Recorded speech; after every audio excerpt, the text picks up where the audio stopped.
हाँ जी नमस्कार। आरपीएससी और ऑर्डिनेंस बोर्ड के पसंदीदा 5 प्रश्नों की डोज हर बच्चे को रोज में आपका स्वागत है। मैं हिंसी गुजर। आज का पहला क्वेश्चन साइंस का है। किस तत्व की उपस्थिति के कारण गाय के दूध का रंग हल्का पीला होता है? और दूध का ही क्यों, घी का रंग भी हल्का पीला होता है।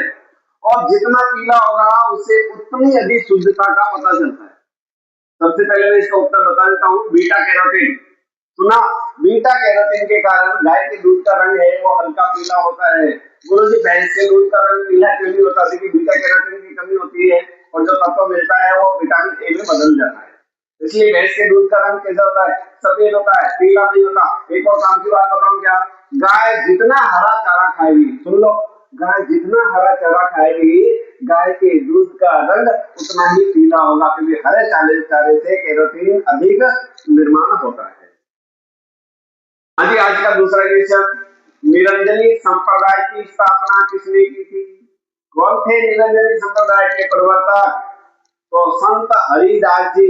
वापस सुन लो, संत हरिदास जी जिनका संबंध डीडवाना से आता, डीडवाना के पास में इनका जन्म हुआ था। और एक खास बात बताऊं क्या? कहते हैं कि संत हरिदास जी थे वो पहले एक डाकू थे। क्या थे? डाकू थे। बाद में वो संत बने। इसलिए इसलिए इसलिए ऐसा प्रश्न कभी पूछा नहीं है, लेकिन पूछा जा सकता है। राजस्थान का वाल्मीकि किसे कहा जाता है? राजस्थान का वाल्मीकि। क्यों? पहले डाकू थे, इसलिए राजस्थान का वाल्मीकि संत हरिदास जी को कहा जाता है। एक और काम की बात, ये भी निर्गुण भक्ति को मानते हैं, अर्थात निराकार ब्रह्मा की पूजा करते हैं। ये भी मूर्ति पूजा के विरोधी है। संत हरिदास जी निरंजनी संप्रदाय। आज का तीसरा क्वेश्चन। राजस्थान में 100 टापुओं का क्षेत्र किसे कहा जाता है? या 100 द्वीपों का क्षेत्र किसे कहा जाता है? कई बार हमने पढ़ा है ना बांसवाड़ा को, लेकिन क्यों कहा जाता है बांसवाड़ा को 100 टापुओं का क्षेत्र क्यों कहा जाता है? बता दो। देखिए बांसवाड़ा में जो है माही बजाज सागर बांध, नाम सुना है क्या? लगभग 6,550 वर्ग किलोमीटर में फैला हुआ माही बजाज सागर बांध।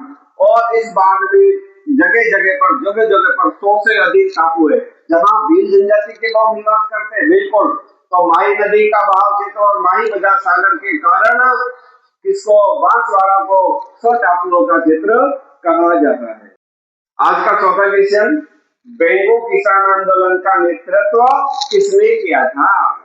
तो हम सभी को पता है राम नारायण चौधरी। राम नारायण चौधरी, बिल्कुल। तो राम नारायण चौधरी का जो संबंध है वो सीकर, वर्तमान में तो नीम का थाना, क्योंकि नीम का थाना अलग जिला बन गया तो नीम का थाना निवासी है। बेंगो किसान आंदोलन, तो बेंगो कहाँ?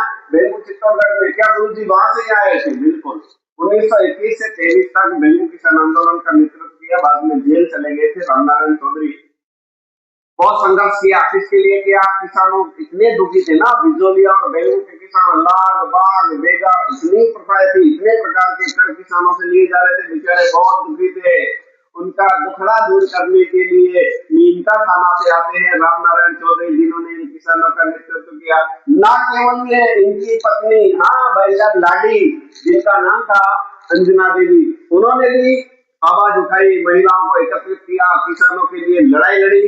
तो राम नारायण चौधरी और अंजना देवी, सैल्यूट है, आपको हम कभी नहीं भूल सकते। तो बेंगो किसान आंदोलन राम नारायण चौधरी। हाँ जी, आज का पांचवा और अंतिम क्वेश्चन। पंचायतों से संबंधित 29 कार्यात्मक विषय किस अनुसूची में वर्णित है? देखिए पंचायतों से संबंधित 4 बातें आपको याद रखनी है। कौन कौन सी बातें? एक तो पंचायतों का उल्लेख किस भाग में है, संविधान के किस भाग में है, किस अनुसूची में है, किस अनुच्छेद में है और कितने विषय है।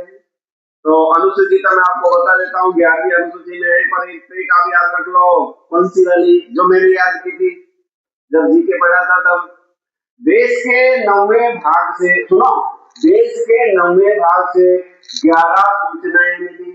देश के 9वें भाग से 11 सूचनाएं मिली कि पंचायत भवन में 243 छेद हो गए, जिसकी जांच हेतु 29 विषय विशेषज्ञों को बुलाया गया है। देश के 9वें भाग से 11 सूचनाएं मिली, पंचायत भवन में 243 छेद हो गए, जिसकी जांच हेतु 29 विषय विशेषज्ञों को बुलाया गया। अर्थात संविधान के 9वें भाग में 11वीं अनुसूची अनुच्छेद 243 के और इसके अलावा विषय कितने हैं पंचायतों में, तो वह हमको याद रखना है 29। धन्यवाद।